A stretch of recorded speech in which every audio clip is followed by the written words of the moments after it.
Bueno, ¿recuerdan de qué hablamos la reunión pasada? ¿O cuál fue el tema que tocamos? De la oración. Sobre la oración. Yo acá anoté un resumen sobre los puntos. Hablamos sobre los modelos de oración que había. ¿Se acuerdan que yo mencioné algunos? Son muchos y variados. Tuvieron todos, ¿no? Daniel, ¿tuviste, no? Sí. ¿No? Bueno, hablamos... Alejandro y Mabel, hablamos sobre los modelos de oración que hay. Algunos recitando las escrituras, otros cantando alabanzas.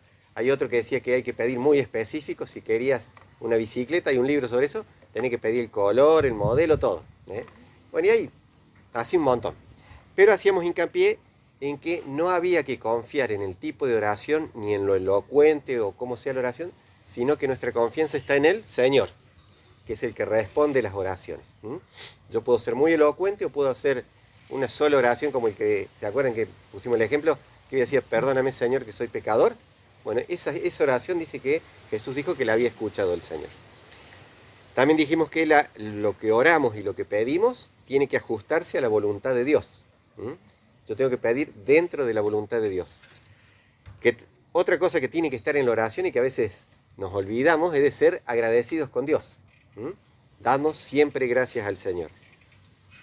También tenemos que reverenciar y respetar a Dios dentro de la oración, más allá de la confianza que tenemos que tener, que es nuestro Padre y todo lo demás, pero siempre con respeto a Dios.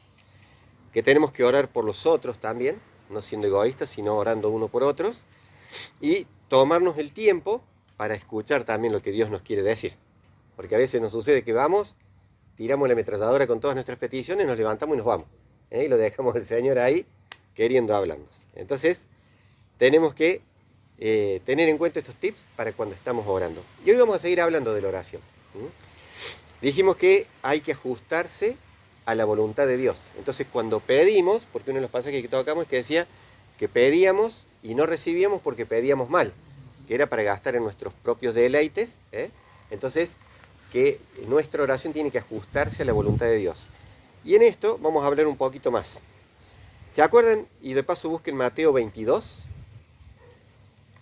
Vamos a leer del 34 al 40. ¿Alguien si lo quiere leer? Y acá, ahora que lo digo, se van a acordar. Hay dos grandes mandamientos que Jesucristo dio. Mateo 22, del 34 al 40. ¿Leo? Lea nomás.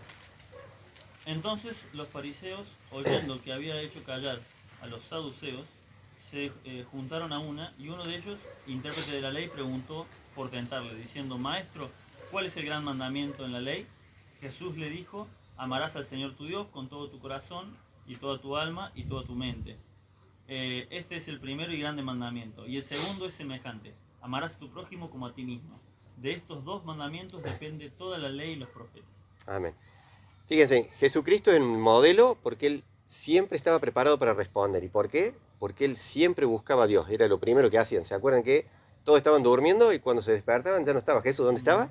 Estaba orando. Estaba buscando esa comunión con el Padre. Y a veces no era fácil, porque como todos nosotros, a veces nos acostamos tan cansados a la noche que al otro día te levantas y salís. Sin embargo, Él se tomaba el tiempo. Y fíjense que a veces Él dice que no podían ni comer porque la gente lo venía a buscar. Y obviamente se acostaban tarde, pero al otro día Él se levantaba primero que nadie para buscar a Dios. Entonces acá cuando vienen ellos para tentarlo, para ponerle una trampa, Él sabe lo que tiene que responder. Pues le preguntan cuál es el mandamiento más grande. Y si Él le hubiera dicho, no robarás, y los otros le podrían haber dicho, o sea que desear la mujer de tu prójimo no está tan mal. O si hubiera dicho, no desear la mujer o las cosas de tu prójimo, entonces, pero robar. Entonces Él respondió con dos nuevos mandamientos que engloba todo. Primero, amar a Dios, con todo nuestro ser.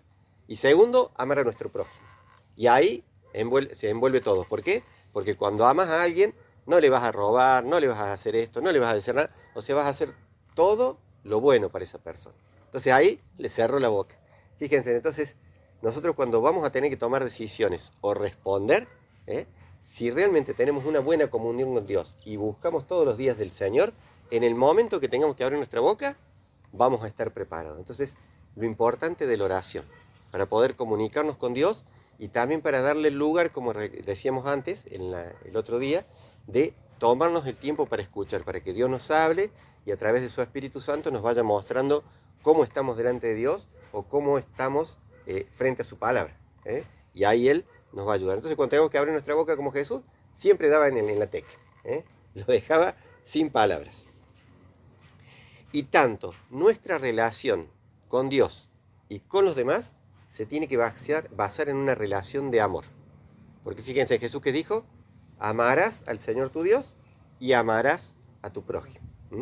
Entonces, cuando nosotros oramos a Dios, como dijimos antes, vamos a tener respeto, vamos a ser agradecidos, y eso es una forma de mostrar nuestro amor a Dios. Y con nuestros semejantes, el trato también tiene que ser similar. Porque como decía Michael recién, el que perdonó la cruz es una muestra de amor, ¿o no? Estás en una situación que te están crucificando, te están por matar, y todavía el Señor se toma el tiempo para responderle y darle una promesa a esa persona. Entonces, así como Dios nos amó, nosotros también tenemos que amar a nuestro prójimo. Y ahora le voy a pedir que buscamos Romanos 12. Sí, espera que me están comiendo los mosquitos. No son muy amorosos esos. Romanos 12. Vamos a leer 2 versículos, pero después si quieren repasar en la casa, Romanos 12, el título es Los deberes cristianos. Así que ahora vamos a leer un poquito de todo, pero vamos a hacer énfasis en el versículo 9 y 10. ¿Cómo tiene que ser el amor hacia los demás? Si alguien lo quiere leer. El amor sea sin fingimiento, aborreced lo malo, seguid lo bueno. Amaos los unos a los otros con amor fraternal en cuanto a honra, prefiriéndoos unos a otros. Fíjense, el tema del amor es algo que se da en toda la Biblia. Aún en el Antiguo Testamento, ahí se muestra el amor de Dios para con su pueblo, y después nosotros que somos esa como injerto dentro de la planta principal. Pero siempre la relación de Dios es con amor, y Él hace mucho énfasis en el amor. Y en esto de los deberes cristianos, no los vamos a leer todos, pero si alguien quiere ir sacando algunas palabritas, por ejemplo, en el versículo 1, ¿cómo se muestra el amor? ¿O cuál es uno de los deberes del cristiano? Presentarnos como un sacrificio vivo. ¿Cuesta o no? El sacrificio es algo que cuesta y que hay que presentarlo. Los sacrificios en el Antiguo Testamento era llevar el animalito y se sacrificaba ahí el animalito. Entonces, cuando nosotros queremos tener una buena relación con Dios y dejamos que Dios obre en nosotros, esto de los deberes cristianos, que no es fácil que nos salga de una, porque por naturaleza no nos sale, por naturaleza somos egoístas, nos cuesta amar a la otra persona, sobre todo cuando te hacen algo. Bueno, van a ir viendo todo lo que pasa, no nos sale. Entonces, tiene que haber una transformación en nuestro corazón de parte de Dios para que realmente podamos cumplir con los deberes cristianos. En el versículo 2 hay algo que tenemos que renovar. ¿Qué es lo que es? Nuestro entendimiento. Porque en el mundo, ¿qué es? Te dicen, hay una palabra bíblica que te dicen, ojo por ojo, diente por diente. Eso está bueno. Pero Dios viene y en base al amor te cambia la cosa. Jesús dice, si alguien te pide que lo ayudes con una carga por 1 milla, ¿vos qué tenés que hacer? Llevarlo por 2. Si te piden algo, vos encima tenés que darle más. Entonces, siempre hay un extra que Dios hace, como lo hizo por nosotros. Y para eso tenemos que renovar nuestro entendimiento, porque lo que piensa el mundo es distinto. Si es para alguien que te ama o que te hizo bien, listo, devuélvele el bien. Pero si es alguien que por ahí no se lo merece, que se las arregle solo. Y ahí tenemos que empezar a renovarnos. En el versículo 3 dice que tenemos que usar nuestros dones. Entonces, y todo eso se va diciendo. En el 9, que estuvimos leyendo, dice que hay que amar. En el versículo 9 dice que tenemos que amar, que tenemos que hacer lo bueno, que tenemos que servir al Señor, que ser constante en la oración, que tenemos que compartir. Todo eso van diciendo en los versículos. Y en el 14 también es bendecir, y estar al lado de las personas, tanto cuando hay alegrías como cuando hay tristezas. Eso son deberes del cristiano. El tema es que, como decía al principio, por naturaleza no nos sale. Entonces, cuando nosotros buscamos a Dios a través de su palabra, lo buscamos en oración y dejamos que el Espíritu Santo obre en nuestras vidas sin ser medios reacios a lo que Él nos quiere decir, esto se puede dar en nuestras vidas. y de ahí vamos a tener algo que estaba hablando el pastor, que es un buen testimonio. ¿Recuerdan? Él está hablando mucho del testimonio. Bueno, si nosotros pudiéramos cumplir esto al pie de la letra, Romanos 12, seríamos de buen testimonio a donde nos movamos, porque toda la gente vería eso en nosotros. Entonces, cuando nosotros oramos, no solo tenemos que hacerlo por nuestras peticiones, sino también por los demás. Y ahí es una muestra de amor. Y no solo orar cuando estamos por acá, que todos nos ven y nos escuchan, sino la verdadera transformación se va a ver cuando yo esté en privado, que nadie me ve, inclusive ahí estoy orando por otras personas. Porque el único que me va a ver ahí, ¿quién es? El Señor. Entonces, no corro el riesgo de que como estoy acá entre todos, dice, mira, Alejandro se acordó y cómo oró por tal persona. Porque ahí voy a tener un reconocimiento. Pero cuando estoy solo, no tengo reconocimiento de nadie. Y esa es la verdadera transformación. Cuando a solas, yo busco hacer la voluntad de Dios y una de las cosas es orar por los demás. Otro punto en tener en cuenta con la oración tiene que ver con Santiago 5:16.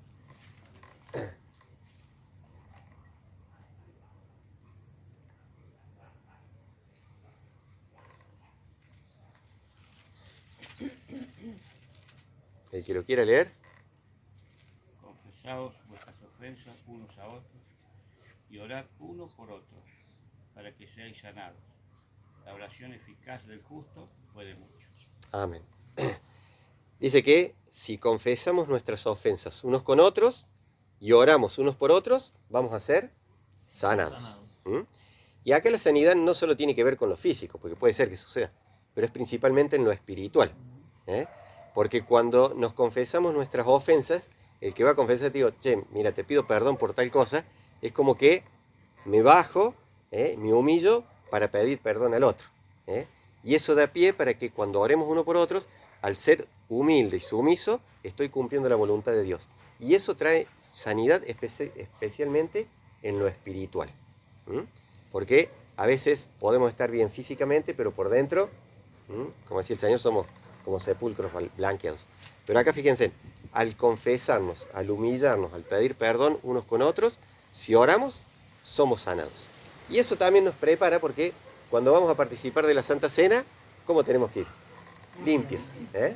Y a veces no podemos, vamos allá y a veces tenemos algo en el corazón con otra persona, o, bueno, bien, obviamente si hay pecado en nuestras vidas. Entonces, cuando esto sucede, da pie para que podamos orar y nos quitemos unos con otros esa carga de encima. Y entonces vamos en total comunión con el Señor y podemos participar libremente de la Santa Cena. A veces no se da, a veces no sé, tengo algo con alguien y no lo puedo ver, porque a lo mejor vive en otro lado. Entonces uno va y el diablo te dice, no podés participar en la Santa Cena, sos un hipócrita, ¿cómo? Mirá lo que tenés. Entonces uno cuando va en ese momento tampoco es para que deje de hacer esas cosas, de participar, sino que dice, Señor, delante de ti primeramente pido perdón por esta situación que estoy con el hermano. Y prometo, delante de Dios, que en cuanto sea posible, yo voy a ir y le voy a pedir perdón. Entonces Dios reconoce, si lo hacemos de corazón, de que todavía no lo pudimos hablar con la persona, pero ya delante de Dios lo reconocimos. Y en cuanto tengamos la oportunidad, sanamos esa situación. Amén. Pero tiene que haber realmente un deseo nuestro de sacar eso de nuestras vidas. La oración sincera, con amor y a favor de otros, nos lleva a Gálatas 6. Ahí también lo vamos a ver. Así mismo que cuando vamos y pedimos perdón. Ahora vamos a ver otro pasito más con eso.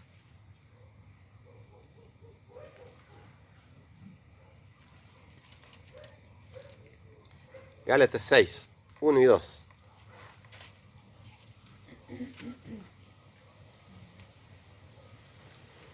Dice, hermanos, si alguno fuere sorprendido en alguna falta, restaurarle con espíritu de mansedumbre. Perdón, vosotros que sois espirituales, restaurarle con espíritu de mansedumbre, considerándote a ti mismo, no sea que tú también seas tentado.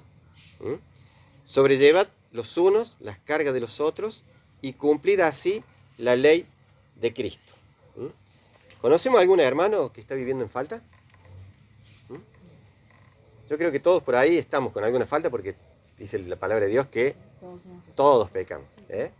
El tema es cuando uno a veces continuamente reincide en algunas cosas Y a veces vemos hermanos o conocemos hermanos que pueden estar en esa situación. Y aquel Señor que dice que nosotros, que no estamos en esa situación, que somos espirituales, ¿cómo tenemos que restaurarlo? Con mansedumbre. Esto con mansedumbre es como con los chicos también. A veces a los chicos hay que darle una penitencia, que con eso se los ayuda. Bueno, con el hermano no sé, que Dios nos guíe. Pero dice que con mansedumbre. Porque si somos demasiado fervorosos al momento de corregir, ¿lo que pasa? Se puede enojar, podemos hacerle un mal. Entonces, si vos vas con el deseo de querer restaurarlo en mansedumbre, la otra persona es como que lo desarmas, decir, Cuando vos estás en falta y viene otro y dice, me viene a hablar, me va a tirar con 50 versículos por la cabeza. Sin embargo, vení y lo abrazás, hermano, estoy orando por vos, te quiero, y estoy orando para que puedas salir de esa situación. Lo desarmaste.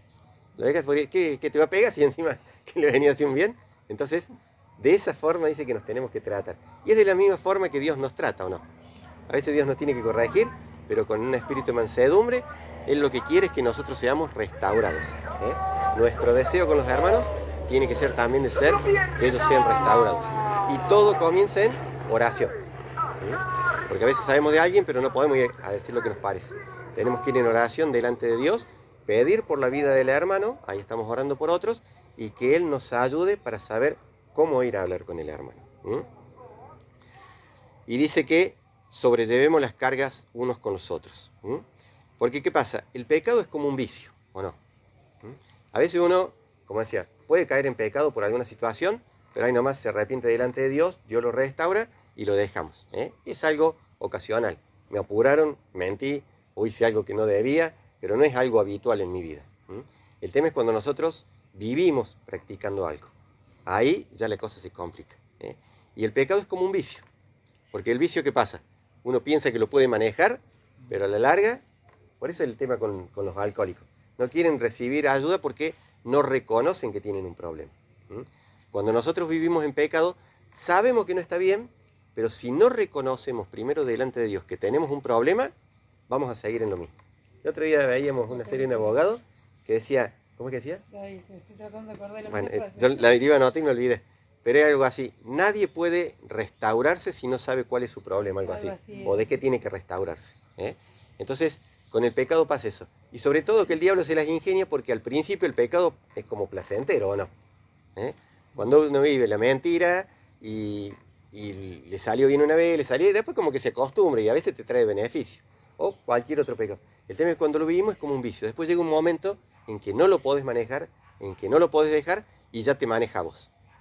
Y ahí lo vemos con las personas que tienen adicciones, que tienen, no sé, con las drogas, con el alcoholismo. Justo anoche me estaba hablando con una prima, una vecina de ella, una mujer que yo me acuerdo de ella así muy raro, muy lejos, porque una mujer que cuando yo la conocí yo era chico, pero ella tenía hijos, era una mujer muy buena, muy piola. Ahora mi prima está pidiendo oración por una hija de ella, porque se han dado una sobredosis con una amiga, la amiga ya tiene muerte cerebral y la chica está peleándola ahí. Y encima, pobre mujer, casi todos los hijos me dicen que son drogadictos. Fíjense, una cosa que se mete y destruye todo. Al principio como que es placentero, supongo, nunca me drogué, pero supongo que es como cualquier otra cosa. Pero después te lleva. Entonces, a los hermanos también. Dice el hermano, yo tampoco. Entonces, con los hermanos pasa lo mismo. A veces vemos a alguien que no puede salir de una situación y no tenemos que juzgarlo con una vara de hierro, sino que en un espíritu de mansedumbre, ir y tratar de que él sea restaurado, porque eso es lo que Dios quiere. Y quizás nosotros podemos ser un instrumento. Entonces, en oración, preguntarle al Señor, ¿a quién puedo ayudar esta semana? Si nos ponemos realmente a decir, Señor, aunque me incomode, aunque tenga que salir de casa, aunque tenga que hacer esto, ¿a quién puedo ayudar? Porque a veces quizás tenemos a la persona al lado y no nos damos cuenta. Pues como viene y muestra una cara de que está todo bien, pero Dios sabe, conoce. Entonces, Dios nos puede decir a quién podemos ayudar. Después, ¿en qué le puedo ayudar? Y cómo le puedo ayudar. Esto de cómo le puedo ayudar tiene que ver cómo le hablo, o si no le hablo y me quedo callado y voy y lo abrazo, o si tengo que hacerle un favor, o si, no sé. Allá una vez había un testimonio que había un hermano que no conseguía trabajo. Pues claro, no conseguía trabajo porque no se levantaba temprano, una cosa que se quedaba dormido. Apago 5 minutos y esos 5 minutos se te pueden hacer 2 horas en la cama. Entonces un hermano le dijo, yo te voy a llamar todos los días a las 6 de la mañana para que te levantes, te prepares, ores, hagas la meditación y salgas a buscar trabajo. Bueno, no te quiero molestar. Y dice, no, yo te voy a llamar. Y lo empezó a llamar todos los días, a las 6 de la mañana. Trin, trin, trin. Y ahí salía ese, con la voz esa de ultratumba, ¿viste? Cuando se levantó a dormir. Pero pasado un tiempo, dice que un día hace trin, tic. Ahí no me levantó el teléfono. Y le dice, hermano, no me llames más porque ya me puedo levantar solo. Dice, y al poquito tiempo consiguió trabajo. Entonces, fíjense, no es un pecado grave, es un poco de vagancia, pero un hermano supo cómo ayudar a la otra persona y lo que tuvo que hacer es levantarse y llamarlo todos los días hasta que él pudo restaurarse y conseguir un trabajo. Entonces, ¿a quién puedo ayudar? ¿Cómo le hablo? ¿Qué hago? ¿Cómo oro por esa persona? Porque a veces uno dice, bueno, voy a una persona en silla de ruedas, bueno, voy a orar para que se levante. Y quizá la persona necesita otra cosa en su corazón antes que la sanidad física. O quizá con eso no tiene problema, pero tiene un problema de otra cosa. Entonces, ¿cómo orar al Señor?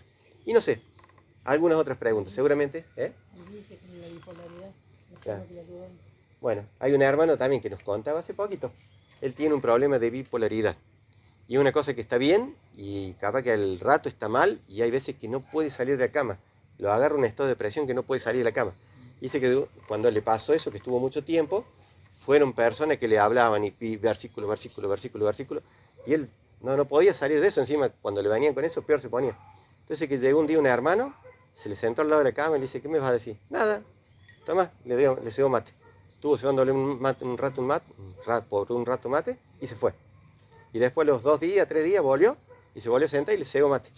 Y dice que eso lo ayudó porque sobre que ya él se sentía mal, que sabía lo de la palabra de Dios porque la conoce, pero no podía salir de la situación. Es algo químico en la cabeza, no sé bien. Bueno, pero el hermano cebándole mate lo restauró. Entonces, que le pidamos a Dios en oración a quién podemos ayudar y cómo lo podemos ayudar. Amén.